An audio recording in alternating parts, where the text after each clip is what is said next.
기도드리겠습니다. 믿음의 자녀들에게 은혜 주시기를 원하시는 하나님 아버지, 이 새벽 미명인 아침 시간도 주의 전을 찾을 수 있는 은혜 주심을 감사드립니다.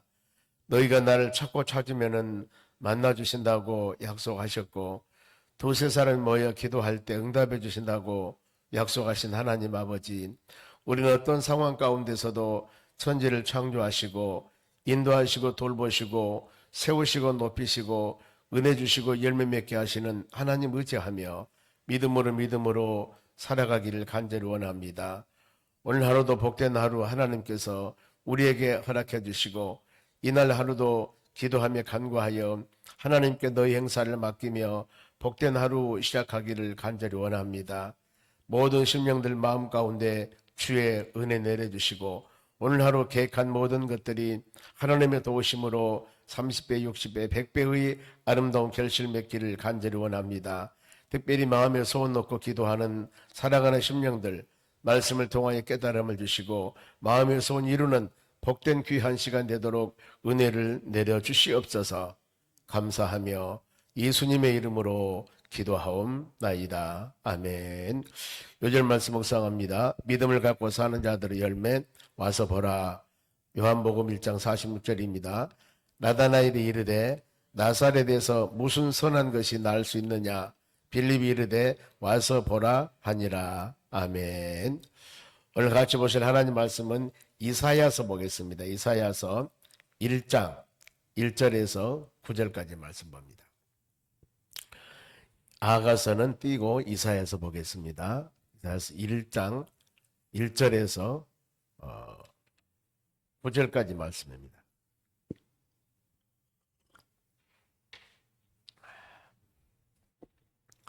자, 우리 이 말씀을 읽겠습니다. 교독해 볼까요? 천천히. 유다 왕 오시아와 요담과 아하스와 히스기야 시대의 아모스 아들 이사야가 유다와 예루살렘에 관한 본 계시라.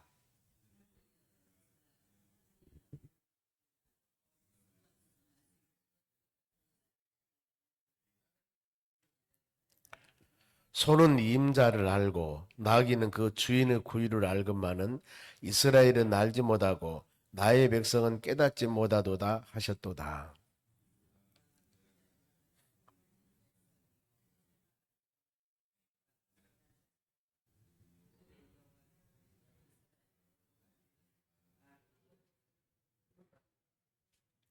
너희가 어찌하여 매를 더 맞으려고 패역을 거듭하느냐. 온 머리는 병들었고 온 마음은 피곤하였으며.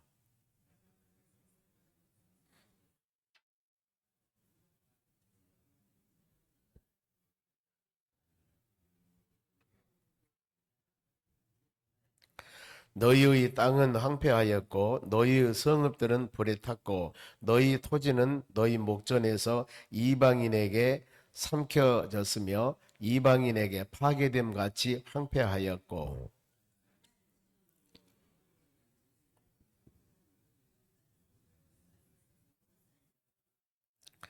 같이 읽습니다. 만군의 여호와께서 우리를 위하여 생존자를 조금 남겨두어 두지 아니하셨다면 우리가 소돔과 같고 고모라와 같았으리로다. 아멘.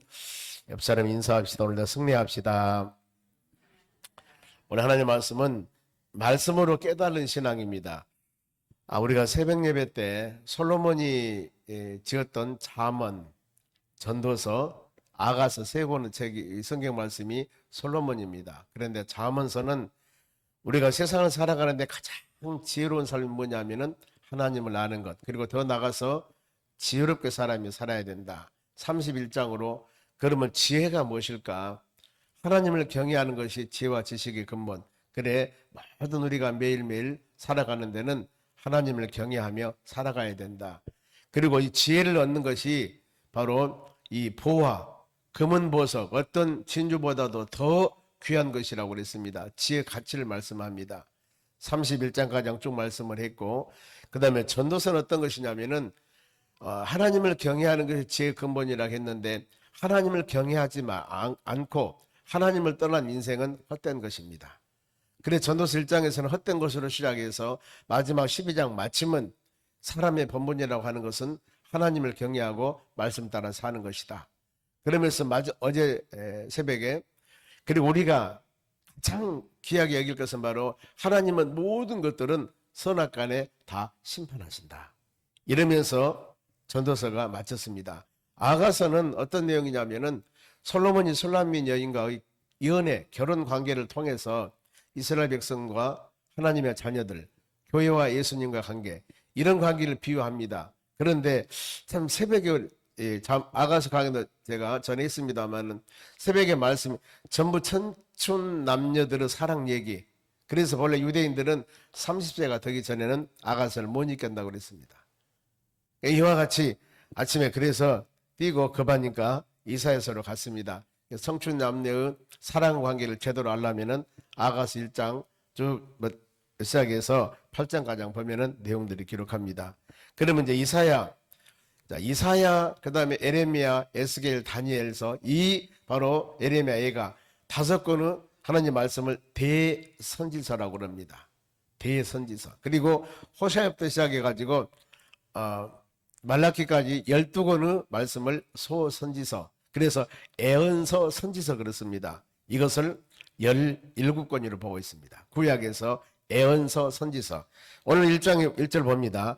유다 왕 요시야와 요담과 아하스와 히스기야 시대의 아모스 아들 이사야가 유다 예루살렘에 관한 계시라. 다 나왔습니다. 1절에 다 나왔습니다. 보면은 누구에게? 유다 예루살렘에게 앞으로 되어질 계시예요. 66장으로 되었습니다. 전체 그래서 이사야서 66장은 성경의 전체가 66권인데 이걸 비유하기도 합니다. 보면은요. 그래서 이 유다 시대 남쪽 유다 예루살렘 거기에 관한 계시인데 왕인 우시와 요담 아하스가 4대 왕 때, 이 우시아는 10대, 요담은 11대, 아하스는 12대, 히스기야는 13대. 우리가 제일 많이 아는 것이 히스기야 그러죠. 아하스도 좀 훌륭하신 왕입니다만은 우시아 왕이 죽던 해, 그리고 이사야가 소명받죠. 그러면서 이 4명의 왕을 이사야 선지자가 섬겼어요. 몇 년 동안? 60년 동안이요. 60년 동안.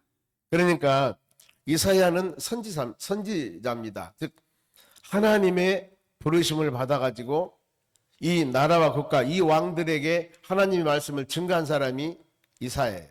그러니까 하나님께서는 왕들에게 말씀을 주는 것이 아니고 누구? 선지자에게 말씀을 줍니다. 그래서 구약에는 3대 직분이 있다고 그랬습니다. 바로 이 선지자는 하나님 말씀을 받습니다. 그래서 증거하고 왕은 정치를 하고 왕에게 말씀을 안 줘요, 하나님께서. 그리고 제사장들은 하나님의 제단에서 제물을 드리고 이 3직은 분명히 있습니다. 특히 여기 우시아 왕 나옵니다만은 우시아 왕이었습니다. 이때 나라가 상당히 번창했습니다. 그런데 하나님의 제단에서 왕이 제물을 드려요. 나라가 어떤 상당히 어려운 상황일 때. 그럴 때 많은 사람이 말립니다. 아니, 하나님의 제단에 제물을 드린 것은 바로 선지자입니다. 제사장입니다. 이랬을 때 내가 왕인데 그러면서 제물을 드릴 때 문둥병 걸려요. 그래서 벨론에서 죽습니다. 이게 3대 직분이 반드시 있음을 마음으로 생각하시면서 그렇거나 그러면은 아모스 아들 이사야인데 이사야란 뜻은 여호와는 구원이다 이런 뜻이 있습니다. 이름의 뜻이. 그러면은 아모스는 이 왕족입니다. 보면은 귀족이에요. 귀족인데 하나님 부르심 받아서 하나님과 사회를 감당을 합니다. 그러면은 이제 이사야의 기록한 목적이 있겠죠. 왜 기록했을까? 하나님 백성들이 하나님을 배반하고 우상을 섬기고 타락합니다. 그리고 영적인 지도자들이 부패합니다. 이랬을 때 회개를 촉구해요. 돌아와라. 돌아와라. 이 회개를 경고합니다. 그러면서 하나님의 자녀들을 회복시키는데 어떻게 회복하냐면은 메시아. 앞으로 예수님 메시아를 보내서 너희를 회복할 것이다. 그러면서 거역한 자들에게 심판과 메시아, 구원을 약속을 합니다. 특히 이사야서가 바로 그 특징입니다. 이사야서 예수님이 어떻게 오실 것인가? 이사야서 7장 14절 말씀 보면은 처녀가 잉태해서 아들 낳을 것이니 그 이름을 임마누엘 해라. 예수님이 세상에 오실 때는 동정녀 마리아, 즉 그렇게 오셨죠. 처녀가 잉태해서 처녀가 어린애를 비해서 그 처녀 몸으로 나와야 됩니다. 즉 원죄가 없는 분이다 그 말이에요. 사람이 결혼해서 나면 원죄, 본래 아담 이후에 원죄가 있습니다. 이 전에 예수 그리스도를 믿어야 없어져요. 그렇지 않습니까? 그런데 이 부분인데 이 원죄가 없는 바로 동정녀 마리아가 태어날 것이다. 그리고 어떤 가정에서 이새의 줄기에서 이새의 족보에서 다윗의 후손으로 이사야서 11장 1절입니다. 그러면 장소는 어디? 저 베들레헴 미가서 5장 2절 말씀 베들레헴에서. 그리고 그분이 어떻게 인생을 마칠 것인가? 이사야 53장 말씀 보면 그가 찔림은 우리 허물을 일하며 그가 상함은 우리의 죄악을 일합니다. 채찍을 받음으로써 바로 나음을 입었고 징계를 받음을 통해서 화평을 이뤘다. 이렇게 돌수장으로 끌려간 어린 양과 같이 우리 모든 죄를 담당할 것이다. 이렇게 메시아 구세주가 오실 것이라고 예언합니다. 이사야서 그 특징입니다. 보면은요. 그러면은 본문에 1절에서 9절까지 읽었습니다. 이사야 선지자가 당시의 백성들의 생활입니다. 보면은 2절입니다. 하늘이여 들으라, 땅이여 귀를 기울이라. 여호와께서 말씀하시기를 내가 자식을 양육하였거늘 그들이 날 거역하느니라. 자식 양육, 즉 하나님께서 수많은 민족들 중에 누구? 바로 이스라엘 백성을 택했습니다. 지금 난예배 때 쭉 이렇게 구약부터 한 성경 말씀을 같이 묵상을 합니다만은 출애굽기 19장 6절의 그 말씀입니다. 출애굽기 하면서 20장에 십계명을 주는데 십계명을 주기 전에 너희들이 어떤 사람인 줄 아느냐? 거룩한 백성 제사장 나라. 이렇게 말씀을 합니다. 출애굽하면서 너희는 어떤 사람이 되냐면은 거룩한 백성이다. 제사장 나라다. 독수리 날개 어분같이 내가 너희들을 붙잡을 것이다. 하나님이 이 언약 약속을 합니다. 대단한 약속입니다. 너무너무 중요한 약속이 출애굽기 19장 5절 6절이에요. 이 말씀도 그거예요. 내가 세상의 모든 사람을 중에 너희들을 선별하여 내 새끼 내 자녀로 삼았는데 어찌 바로 나를 거역하냐 그 말입니다. 너를 내 자식으로 삼았는데 나를 거역하냐. 여러분 우리도 동일합니다. 여러분도 수많은 사람들 중에 하나님의 자녀로 여러분 선택했어요. 예수를 영접해서 하나님을 아버지라고 부르지 않습니까? 그럼 어때요? 하나님께서 수많은 사람들 중에 내가 너희를 택했다. 내가 너희를 불렀다. 그러니 너는 내 자식이고 그러니 내 말씀대로 내 뜻대로 살아가야 된다. 그거 아니겠습니까? 지금 그거예요. 그들이 나를 거역했다. 나를 배반했다.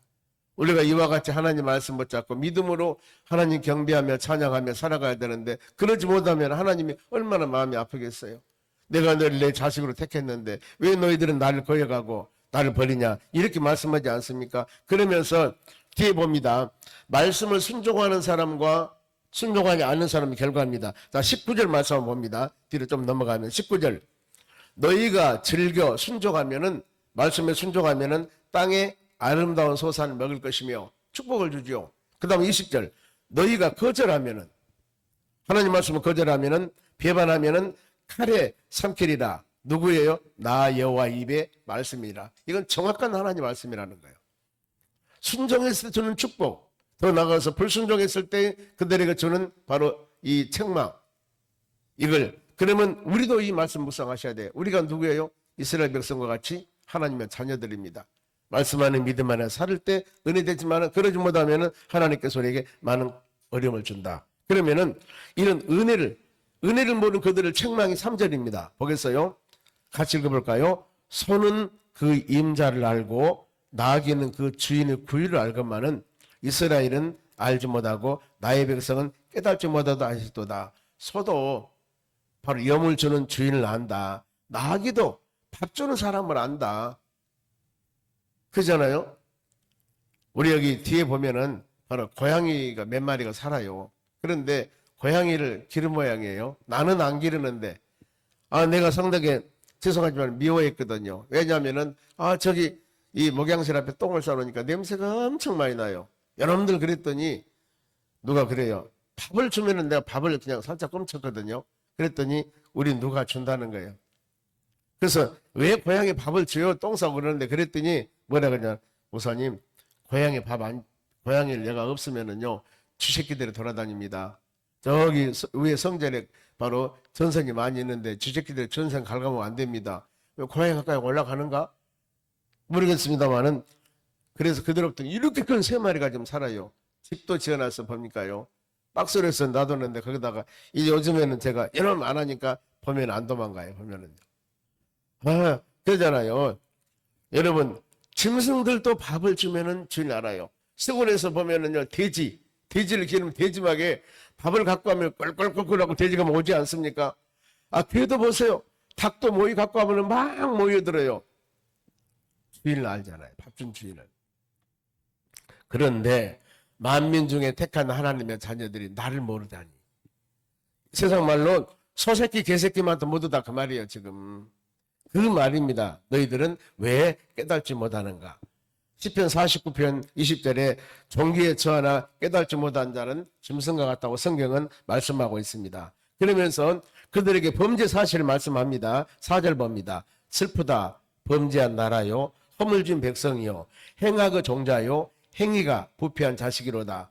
그들이 여호와를 버리며 이스라엘이 거룩하신 이를 만놀히 여겨 멀리 물러갈 때다. 만놀히 그 말은 업신여기다 가볍게 여기다 그 말이에요.